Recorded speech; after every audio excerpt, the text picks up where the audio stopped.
ஒரு crime thriller பார்க்கணும் அப்படின்னா, அதில இருக்க இன்வெஸ்டிகேஷன் ப்ராசஸ் எந்த அளவுக்கு சுவாரஸ்யமா இருக்கோ, அத பொறுத்து தான் அந்த சீரிஸ் வந்து நமக்கு சுவாரஸ்யமா இருக்கும். அந்த வகையில இதில அந்த ப்ராசஸ் வந்து ரொம்பவே இன்ட்ரஸ்டிங்கா தான் வந்திருக்கு. ஒரு முக்கியமான நபர் இறந்து போய்ட்டாரு அல்லது கொல்லப்பட்டிருக்காரு அப்படின்னா, அவரோட அந்த இறப்ப சுத்தி யாரெல்லாம் சம்மந்தப்பட்டிருக்க முடியும் அப்படின்னு சொல்லிட்டு அந்த பேசிக் விசாரணை ஆரம்பிக்கும்ல, அதிலவே வந்து ரொம்ப ஸ்ட்ராங்கா பில்ட் பண்ணியிருக்காங்க.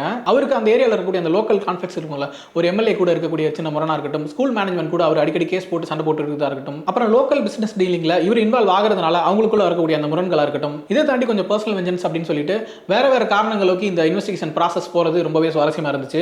அடுத்தது இந்த சீரிஸ்ல கதை நகர்றது அப்படின்னு சொல்லி பார்த்தோம்னா, இந்த கொலை அது சம்பந்தப்பட்ட இன்வெஸ்டிகேஷன் ப்ராசஸ் அதுல என்ன மாதிரி விஷயங்கள் ரிவீல் ஆகுது அப்படின்னு சொல்லிட்டு நரேஷன் ஒரு பக்கம் போயிட்டு இருந்தாலும், இன்னொரு பக்கம் பேரலல் நரேஷனா அந்த ஊர்ல நடக்கக்கூடிய ஒரு திருவிழாவை கனெக்ட் பண்ணியிருக்காங்க. ஃபர்ஸ்ட் சீசன்லயுமே இதே மாதிரி தான் அந்த மயான கொள்ளை அப்படிங்கிற ஒரு திருவிழா வச்சுக்கிட்டு அது 8 நாள் திருவிழா நடக்குதுன்னா 8 நாளுமே இந்த இன்வெஸ்டிகேஷன் ப்ராசஸ் நடக்குது, அதுல என்ன மாதிரி விஷயங்கள் ரிவீல் ஆகுதுன்னு சொல்லிட்டு பேரலலா ரெண்டு விஷயத்தையுமே கனெக்ட் பண்ணி ஒரு ஸ்டோரி நரேஷன் பண்ணியிருப்பாங்க. இதுலயுமே அதே மாதிரி தான் அந்த தூத்துக்குடி மாவட்டம் குலசை தசரா பண்டிகை தான் மென்ஷன் பண்ணியிருக்காங்கன்னு நினைக்கிறேன்.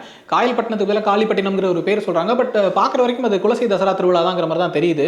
அந்த திருவிழா வந்து 8 நாளோ 10 நாள் நடக்குது. தொடர்ந்து அது கூடவே சேர்த்து இந்த இன்வெஸ்டிகேஷன் ப்ராசஸ் நடக்குது அப்படிங்கிற மாதிரி கொண்டு போயிருந்தது ரொம்பவே சுவாரஸ்யமா இருந்துச்சு. இன்னும் சொல்ல போனா ஃபர்ஸ்ட் சீசனை விட இதுல வந்து அந்த திருவிழாவையும் ஸ்டோரியையும் லிங்க் பண்ணியிருந்த விதம் வந்து ரொம்பவே சுவாரஸ்யமா இருந்துச்சு.